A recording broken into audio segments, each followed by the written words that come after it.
जय हिंद साथियों, आज के इस क्लास में आप सभी का बहुत बहुत स्वागत है।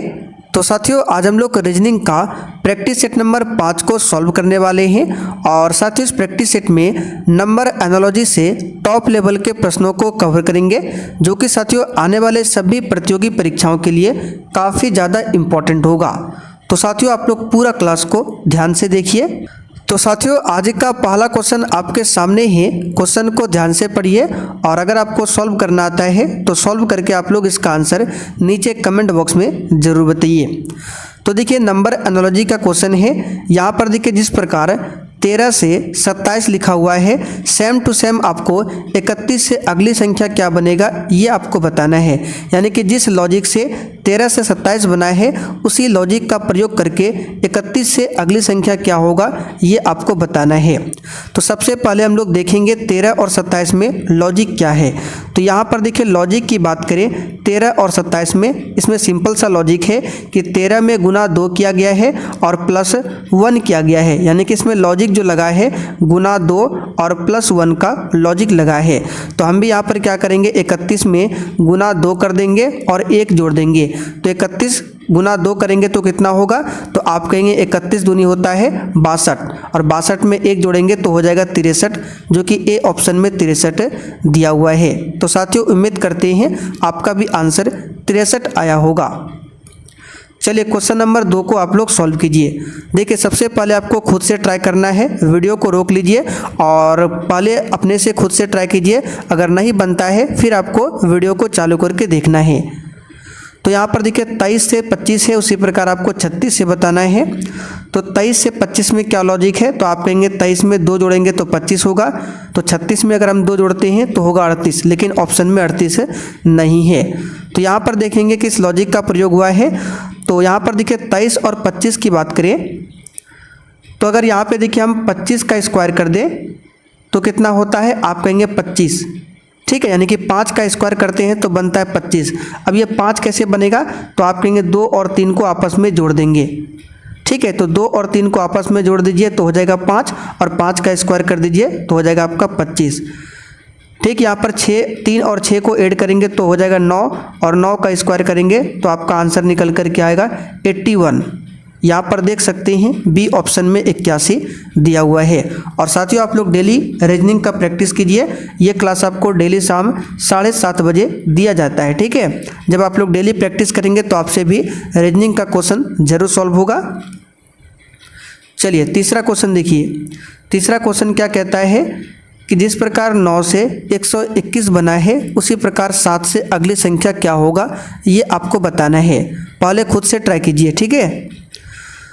तो 9 से 121 बहुत ही सिंपल है। 121 कैसे बनेगा, तो आप कहेंगे ये 11 का स्क्वायर है और 11 कैसे बनेगा, तो 9 में अगर हम 2 को ऐड कर देते हैं तो हो जाएगा 11 और इसका स्क्वायर करेंगे तो बनेगा 121। उसी प्रकार 7 में भी क्या करेंगे, 2 को ऐड करेंगे तो बनेगा 9 और 9 का स्क्वायर करेंगे तो बनेगा 81, जो कि डी ऑप्शन में 81 दिया हुआ है। चलिए आगे बढ़ते हैं क्वेश्चन नंबर 4 की ओर।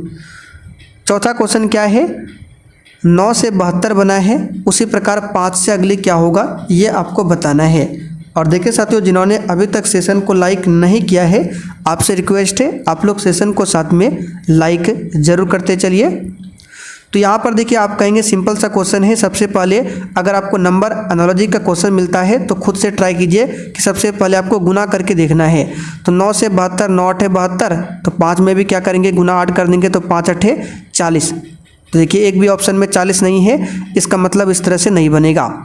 तो यहाँ पर देखिए क्या लॉजिक लगेगा, तो यहाँ पर देखिए 9 में 1 को घटा दीजिए तो कितना हो जाएगा, तो आप कहेंगे 8 और इस 8 को इस वाले 9 से गुना कर दीजिए तो कितना हो जाएगा 72, ठीक। 5 में 1 घटा दीजिए तो कितना होगा, तो आप कहेंगे 4 और 4 में इसी 5 से गुना कर देंगे तो कितना हो जाएगा 20। तो यहाँ पर देख सकते हैं ऑप्शन डी में दिया हुआ है 20। देखिए ये क्वेश्चन एक और लॉजिक से सॉल्व हो सकता है। कौन सा लॉजिक है आइए बताते हैं। एक लॉजिक तो आपका ये हो गया कि इसमें -1 करके उसी संख्या से गुना कर दीजिए। अब दूसरा लॉजिक क्या है, तो 9 जो है इसका स्क्वायर कर दीजिए और इसी 9 को घटा दीजिए। तो 9 का स्क्वायर 81 और 81 में 9 घटेगा 72, ठीक। 5 का स्क्वायर करेंगे और 5 को घटा दीजिए तो 25 में 5 जाएगा 20। तो इस प्रकार से भी आप लोग बना सकते हैं, ठीक है, जब आप लोग प्रैक्टिस करेंगे तो आपको भी समझ में आएगा कि कहाँ पर कौन सा लॉजिक का प्रयोग होगा। क्वेश्चन नंबर 5 देखिए। क्वेश्चन नंबर 5 क्या है? 41 4 37। तो 41 से 4 कैसे बनेगा? देखने से ही लग रहा है कि 4 में अगर 1 को गुना कर देंगे तो 4 बन जाएगा। उसी प्रकार अगर हम 3 में 7 को गुना कर देंगे तो 21 बन जाएगा, जो कि बी ऑप्शन में दिया हुआ है। ये क्वेश्चन बहुत ही सिंपल, इसका आंसर क्या हो जाएगा? बी वाला ऑप्शन 21। चलिए अब आगे बढ़ते हैं क्वेश्चन नंबर 6 की ओर। चलिए छठा क्वेश्चन क्या है? 3 30 7। तो आप कहेंगे 3 धंग 30, 10 गुना करते हैं तो 30 होगा, लेकिन 7 में 10 गुना करेंगे तो 70 होगा, लेकिन ऑप्शन में 70 नहीं है। देखिए जब गुना से नहीं हो तब आपको क्या करना है? स्क्वायर का प्रयोग करना है। तो 3 का स्क्वायर कर दीजिए तो कितना हो जाएगा? तो आप कहेंगे 3 का स्क्वायर 9 होगा, फिर भी 30 नहीं पूरेगा। एक काम कीजिए, 3 का क्यूब कीजिए। तो 3 का क्यूब करेंगे तो कितना होगा? 27। और 27 में अगर हम 3 को जोड़ देते हैं तो कितना हो जाता है? तो आप कहेंगे 30। यानी कि 3 का स्क्वायर कीजिए और इसी 3 को जोड़ दीजिए। तो ठीक इसी प्रकार 7 का स्क्वायर क्यूब कर देंगे और 7 को जोड़ देंगे। तो 7 का क्यूब कितना होता है? तो ये होता है 343, और 7 को जोड़ेंगे तो ये आपका हो जाएगा 350, जो कि डी ऑप्शन में दिया हुआ है। तो साथियों उम्मीद करते हैं ये क्वेश्चन भी आपको समझ में आ गया होगा। चलिए क्वेश्चन नंबर 7 देखिए। 43 12। तो अगली संख्या क्या होगा 39 के बाद? तो 43 से 12 सिंपल सा क्वेश्चन है। 4 तिया 12, 3 नंबर 27। आंसर क्या आ जाएगा? बी वाला ऑप्शन हो जाएगा। ठीक है, इसका आंसर क्या होगा? बी होगा। और देखिए जैसे जैसे प्रैक्टिस सेट आपका ऊपर बढ़ते जाएगा, यानी आज आपका प्रैक्टिस सेट नंबर 5 है, जैसे ही प्रैक्टिस सेट आगे चलते जाएगा क्वेश्चन भी हार्ड करते जाएंगे। ठीक है, अभी नॉर्मल क्वेश्चन है। चलिए आखिरी क्वेश्चन है, सॉल्व कीजिए। 17 से 290, उसी प्रकार 11 से क्या होगा? तो आपको क्या करना है? स्क्वायर का यहाँ पर प्रयोग करना। अगर हम 17 का स्क्वायर कर दें तो आप क्या कहेंगे? इसका होता है 289, और 289 में +1 कर दें तो बनेगा 290। ठीक 11 का स्क्वायर करेंगे तो 121, और 121 में अगर 1 को ऐड करेंगे तो बनेगा 122, जो कि ए ऑप्शन में दिया हुआ है। तो साथियों अब आप लोग कमेंट करके बताइए आपने आज के 8 क्वेश्चन में कितने क्वेश्चन सही किए हैं।